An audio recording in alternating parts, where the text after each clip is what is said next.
Today, as a surprise, we got the release of the 5th Helluva short titled Mission Orphan Time. Like usual, I'll give a quick synopsis of what happens in the episode and then move on to discuss my thoughts on it. I hope you enjoy. So, the target for this adventure is Frank McTickley-Wrigglers, who runs an orphan charity. Blitz and Luna go to the human world to assassinate him, but Luna decides to let him say his goodbyes to all his friends first. At the end, we see Frank and Luna on the bench, looking at the sunset while chatting. Frank says he'd like the real Luna, and when Luna takes off her disguise, he immediately freaks out and Luna shoots him. She runs out of bullets, and Blitz has to come in to finish the job, leading to an extremely gory death.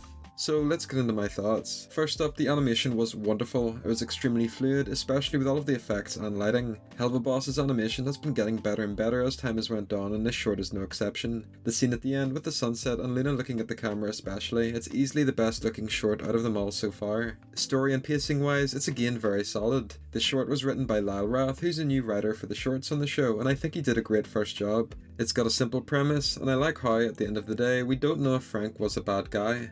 It's left up to the viewer's interpretation. What we do know is that he couldn't practice what he preached. He talked about liking the real Luna, and when he saw the real Luna, he immediately freaked out.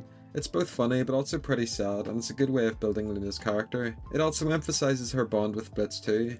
He's there for her no matter what, and although they may not see eye to eye in every issue, he comes in to help his daughter at the end. On the topic of the dialogue, it's pretty standard. There weren't any particular crazy moments, but the one gag I liked was Blitz messing around in the background, especially the scene where he somehow turns a crock pot into a makeshift rocket that blows up in the forest behind them. I did like the sudden shift in tone at the end after the realisation that Luna is from hell. The extremely gory death as well got a laugh out of me. I was wondering the entire time if Frank was a bad guy or not, so when he just died in the worst way possible, I was shocked. Luna finally came out of her comfort zone, and then it became extremely traumatic, which was probably the highlight of the short. So, is there any issues with it? Well, there's a couple of things worth mentioning. Firstly, I think we could have got a couple more scenes with Blitz and Luna. Other than them messing around in the background, there wasn't very much dialogue between them. Perhaps a flashback to after Blitz adopted Luna from the Hellhound Adoption Centre. Something like that could have been a neat way to flesh the characters out a bit more and make Frank's death even more traumatic. Secondly, like I said earlier, the main payoff was Luna coming out of her comfort zone and regretting it, but I think we could have got a bit more.